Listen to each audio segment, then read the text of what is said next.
Hello, everyone. Welcome back to the Spoken D podcast. I'm Dr. Walt Duffy, and this is Matt Duffy with me. We're also with Elevation Health. So, some new data has sort of come out, and also thinking always involves. So we thought we would go back and talk a little about what does remission mean for mental health. Maybe touch on depression a little bit there, and also looking at durability of response to medications and treatments, and what might be some of the key strategies we'll look at in meeting those things. So, Matt, you want to kick us off where we're going to start? Well, remission's a fun word to start off with because my experience from the patient side, whether it's therapy or mental health providers, I never hear the word remission. Typically when I'm in those care settings, it's, well, what do you want to work on? What do you want to make better? What are your goals? But I never hear we're talking about remission. So why are we talking about remission if mental health is all about goals and better and things to work on? This seems like a new word in the space.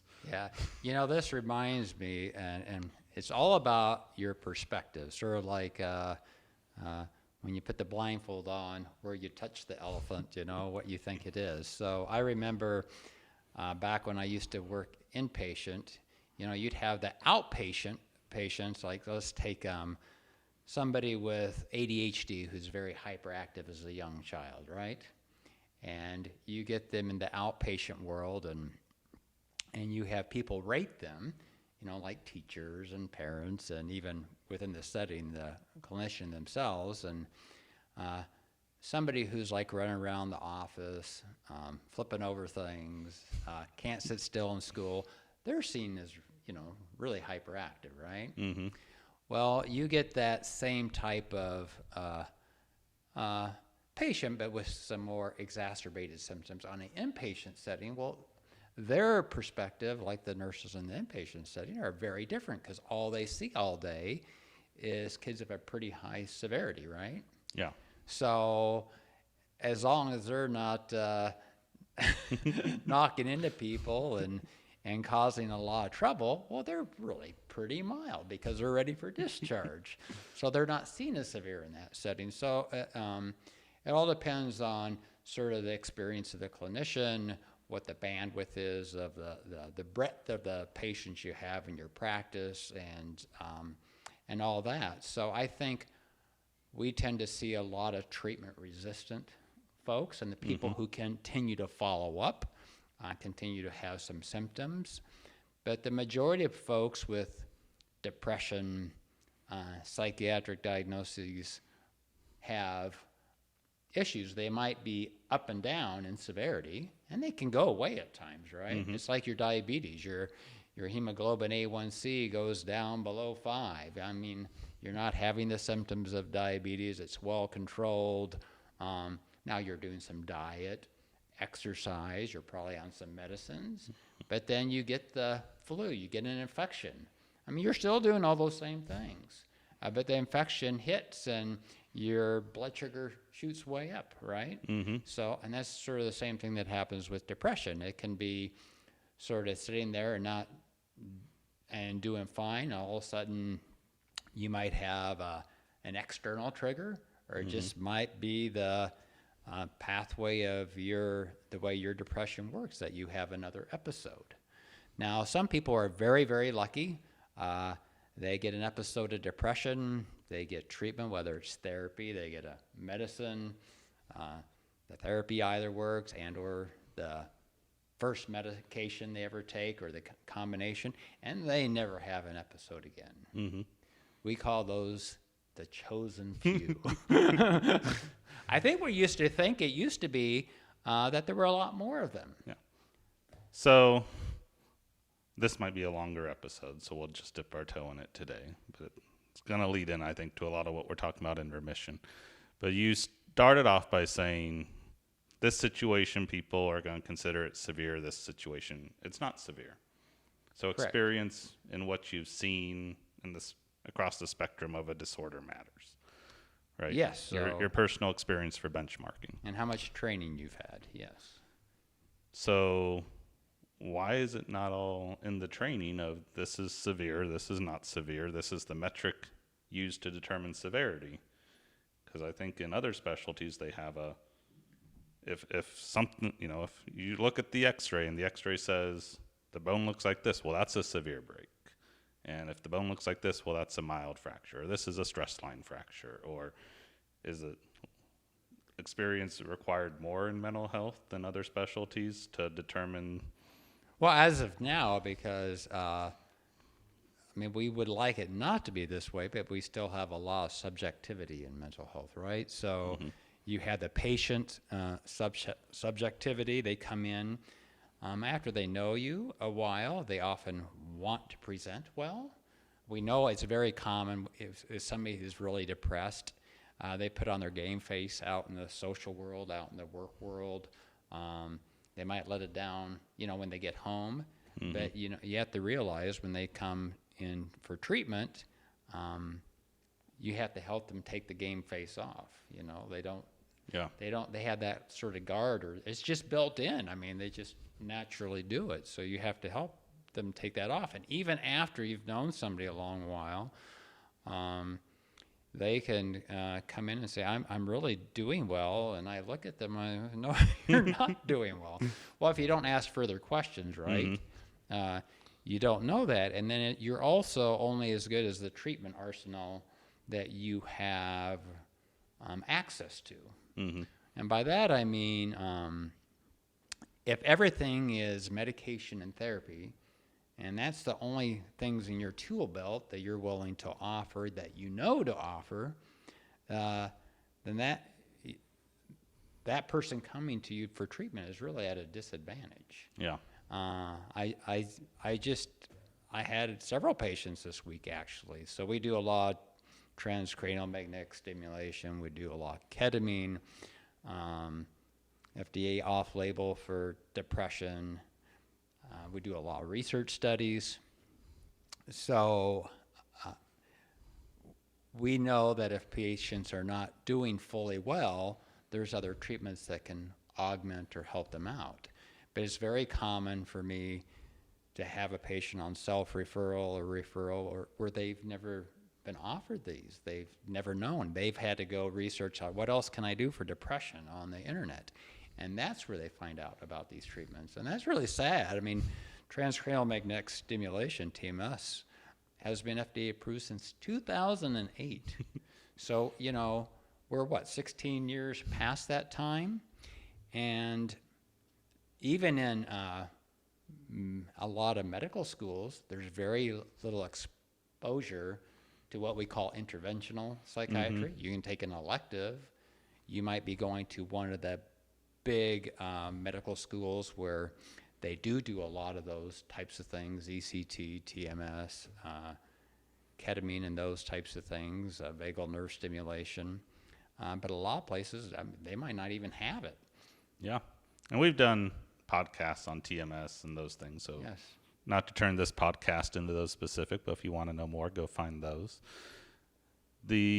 What you're circling around, I think, is we need all these options, because we think the conversation of remission is a very important conversation. So why is just having the concept of remission, when you're thinking of treatment plans, a very important goal, perhaps, for the provider to keep in mind? Well, we can circle back to whether it's can you imagine going to a cancer doctor, your oncologist, and the oncologist sitting there and saying, I just hope we get your cancer 60% better. So that means if we get it and you still have 40% left, don't worry, we'll check it off and on. We might catch it before it gets too bad, in stage 4, but, we might not. But, we got you at that 60% level. You'd be walking out the door, right? So it's interesting if you think of cancer, even after they get you into remission, are you getting scans every 3 to 6 months? Are you going back? Are you checking things? Do they have you on other medications to keep it at bay? So, I think you start reading some more of the current things in psychiatry and talk about neural networks, not just the neurotransmitters floating around, but what do you really have to hit and what is the game plan?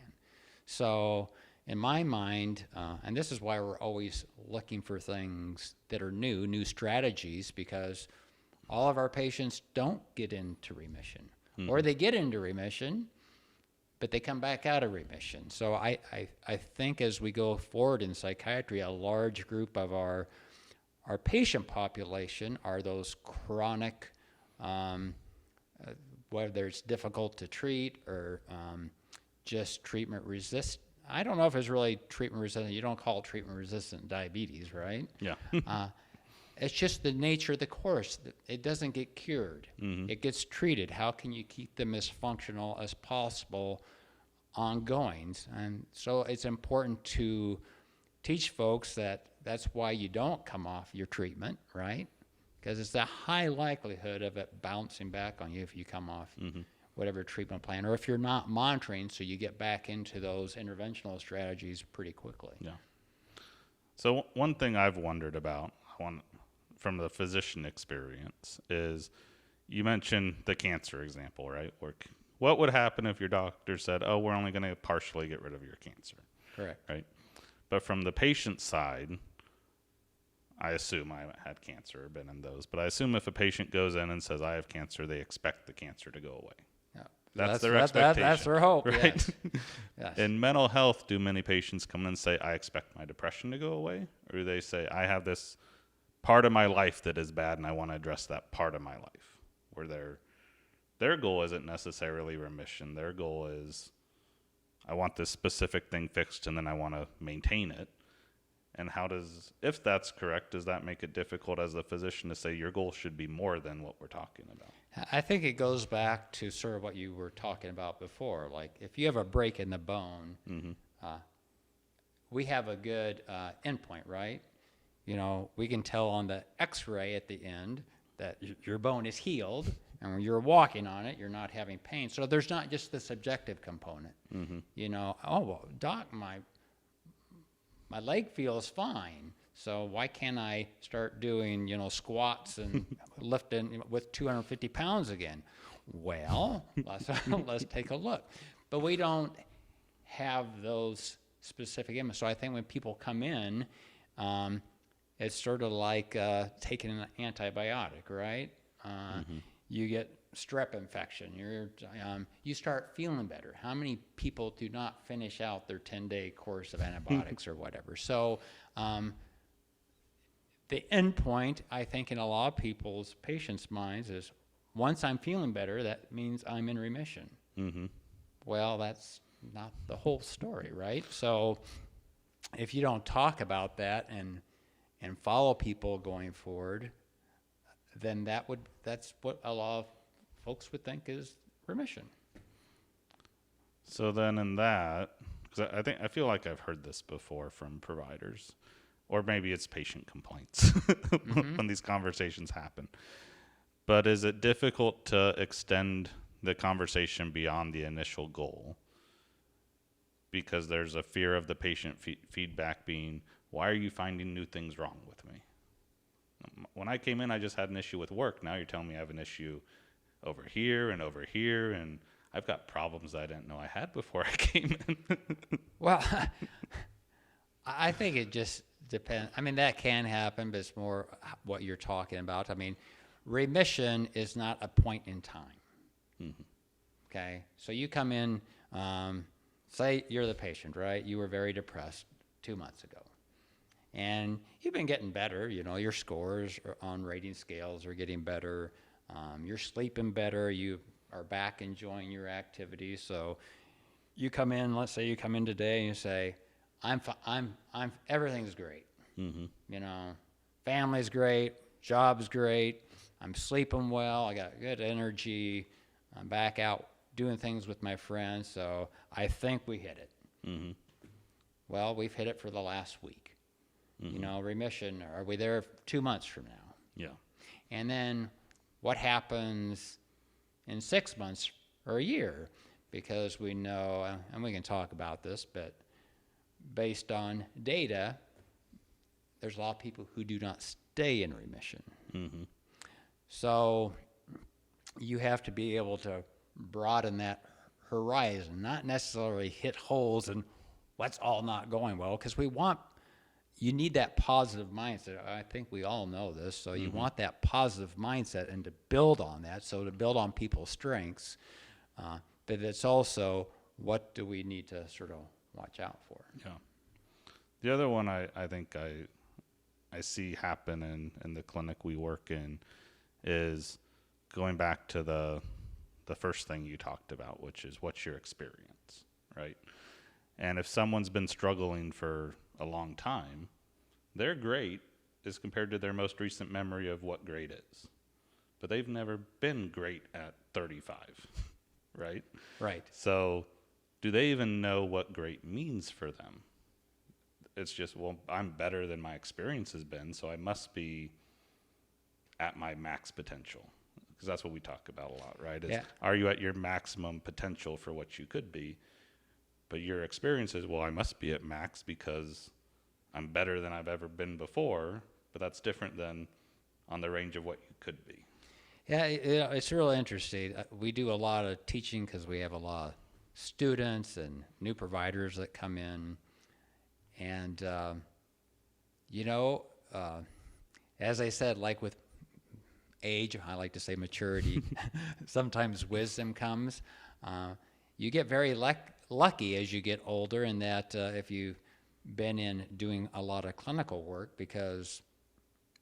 and you take advantage of that because you have these thousands of data points in your brain that sort of coalesce to build templates in your brain.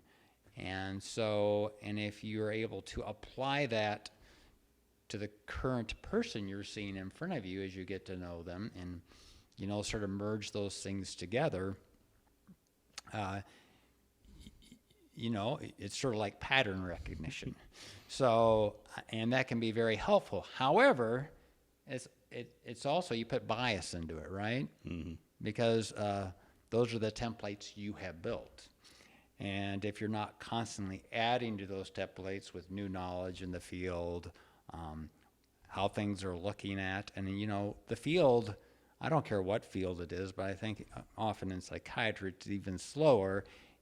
We're often 10 years behind, at the best. When people are coming in 16 years later and they do not even know what something like TMS is or ketamine, and things like that, that means we are way behind in teaching folks. Yeah, so getting into templates and all that, I think one of the things we want to touch on is how research and education and baseline information affects how people approach treatment, right? And there's been one particular research that has been in the news for years around depression, which is the golden research of STAR-D, and how it's been reinterpreted in the last couple of years to when it was first published in around 2006. But the original data came out published as, well, antidepressants are getting people into remission 70% of the time, so meds are the great answer to treatment. Yeah, interesting. This is an NIMH government-sponsored study, right? Yep. And over 4,000 patients, 41 clinics, both primary care and psychiatry clinics, 4 steps of different antidepressant treatment or augmentations like lithium being added. And I think even in the original data, the best chance for remission were steps 1 and 2, right? Yeah, the overall goal of the study was to replicate real world as much as possible with options for providers and things. And yeah, the data, which everybody says makes sense logically, right, is if treatments are going to be most effective, the earlier the treatment is in your course of treatment. So your first ever medication is the best medication most people are ever on. Yeah, but when that data, so the primary endpoint for that study was originally going to be a blinded rating scale by a clinical rater. Blinded means they weren't involved in the patient's treatment. Patient would go into a room, either in person or like over the phone, and do a rating. and that would determine after they were already on medicines for 12 to 14 weeks. Well, that's a long time to be on a medication. Did they meet the criteria for remission? But if you change from a blinded rating scale to either So first to start, right? Yeah. That's how mental health studies are done. So mental, yeah, we do. It wasn't a novel approach. We do a lot of That's the- research, and I tell you, these blinded assessments drive a lot of us bonkers because the patient can tell you one thing while you're talking to them, then they go into another room and talk to the blind rater. It never comes out better. If anything, it comes out worse, Yeah. right? So either patients end up not qualifying or whatever. So it definitely doesn't, in my experience over doing this a lot of years, it doesn't inflate things. It usually we're going, oh my gosh, we know this patient's doing so bad, but they go in there and they tell the person something different. Or that's probably the way the questions are asked or things like that. So, and how, but anyway, yeah, so it's markedly different doing that type of assessment versus the patient sitting down and doing their own assessment. Yeah. So you were going to go into So I was how going they to say, changed so it, when right? they analyzed the original data and they came up with that 67%, that seems to might have been that they used a self-rating scale at the end, something called the Quick Inventory Depression Rating Scale versus the Hamilton Depression Rating Scale, and with the QIDS being a self-report. And so when they went back to what was supposed to be used, the original rating scale, which was the Hamilton Depression So Rating I'm going to summarize it real fast, right? So they did the original study. Part of the way through the study, they decided to change how it was going to be reported at the end. I don't know when they decided that. Somewhere they decided it was going to be changed. Late enough that people knew it was changed from the original, right? Well, when the paper came out, Yeah. it was changed. Yeah. And that came out as antidepressants are getting patients to remission 70% of the time. 67%. 67%. So the 67 to 70% number is what's taught in schools, what a lot of providers know is the success rate of medications. That's been the gold standard data point for 20 plus. That's 20-ish what years everything at this has point. been based off of. Yeah, because that's the gold standard study, right? And gold standard in medicine is what is the study that everyone references for the comparison study to new things. So 70% is where mental health is on mental health treatment and remission based on that trial. Yeah, so why don't you just, all you really need to use is our Meds. medications. And then the other 30%, And therapy. Therapy and ECT can deal with the other 30%. Yeah, right? well, I mean, you still need therapy in there, but ECT, TMS, whatever else, yes. Yeah. So when you think about from a provider standpoint, that means all providers just do telehealth now, right? Or they various things. Well, why would you ever recommend anything besides medications and therapy? Yeah. But then interestingly, in the real world, 70% is drastically different than what most providers experience on a day-to-day basis. Let's go back. So Yeah. let's say it even was 67%. Even though it was reanalyzed, and it's really now the real number is more like 35% is what people are thinking. Yeah. But even that, we can talk about that. We'll talk about that. But then let's talk about remission. What's remission in most research studies? I gave you a test on Tuesday. On Tuesday, were you in remission?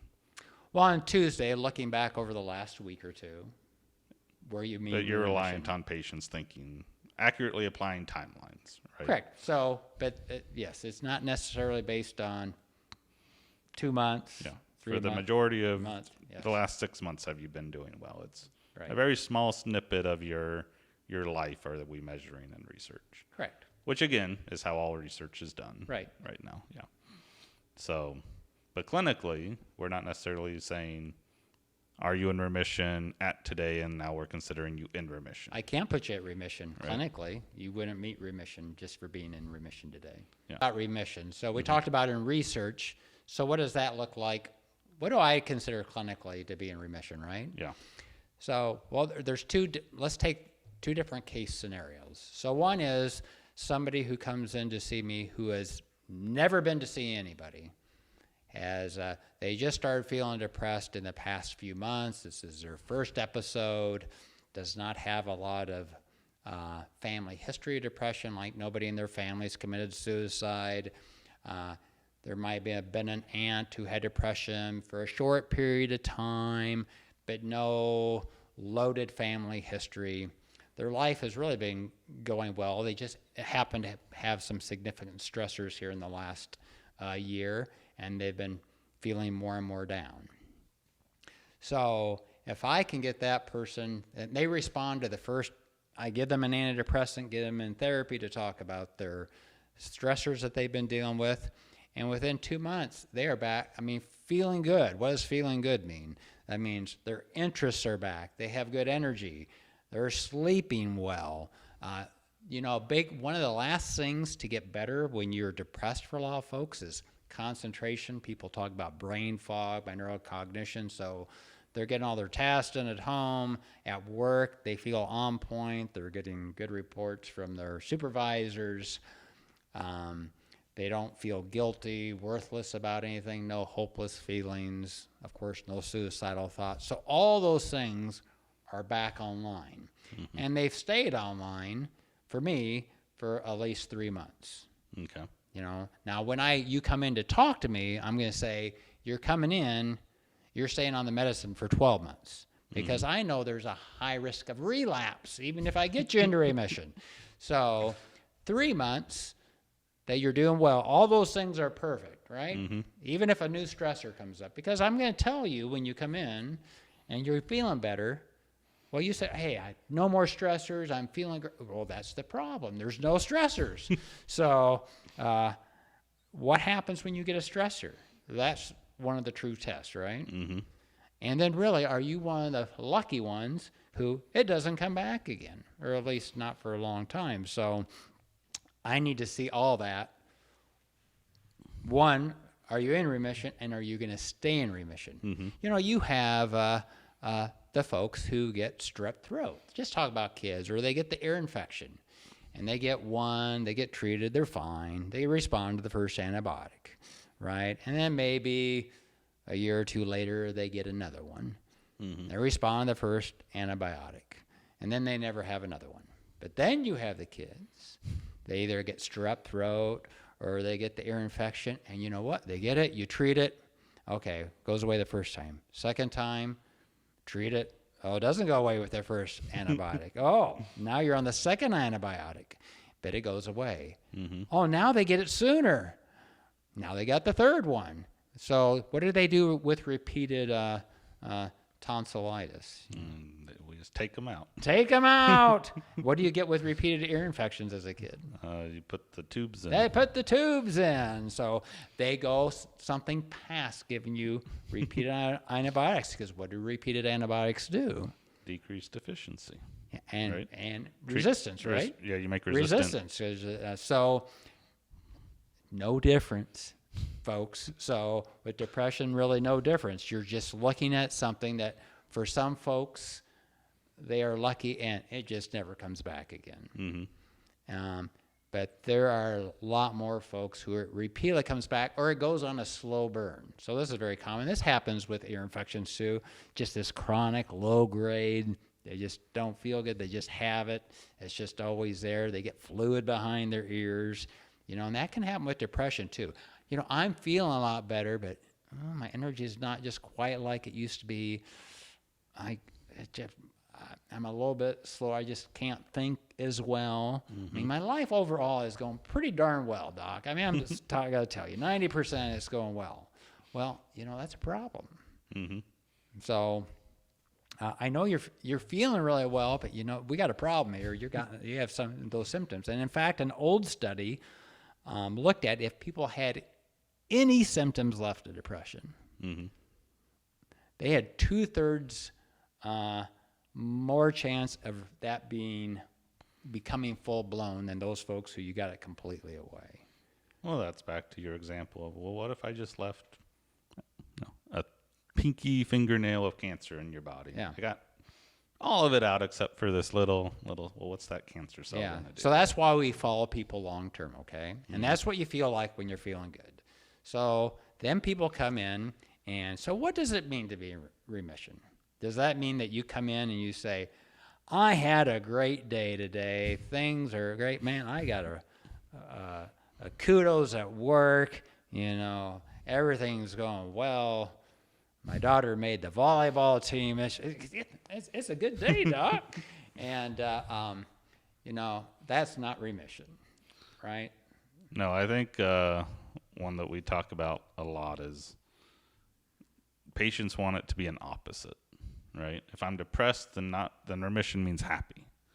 Or if I can't focus, then remission means I'm always focused. Yeah. But we're not looking for the opposite, right? Yeah. I mean, it's really like, you know, the ADHD, attention deficit hyperactivity disorder.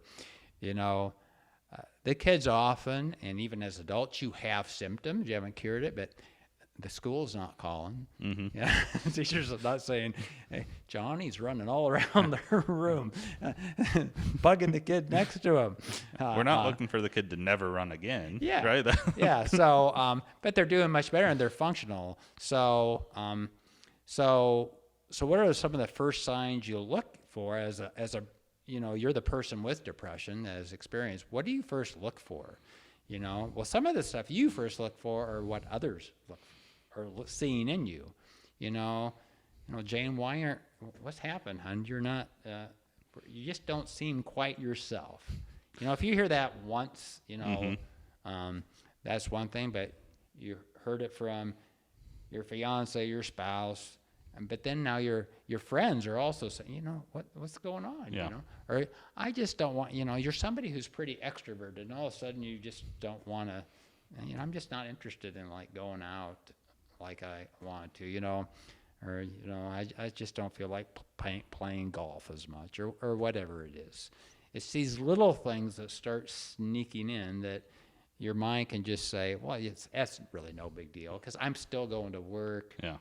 Today's just a bad day. Yeah, today's just a bad It's just day. a bad week. But you know, then your brain, that becomes your new normal. And that's what happens with people with depression is that, and this is other anxiety, and we'll talk about all these things, but your new normal becomes feeling that way. And you forget over time what it was not to have any of that. Mm-hmm.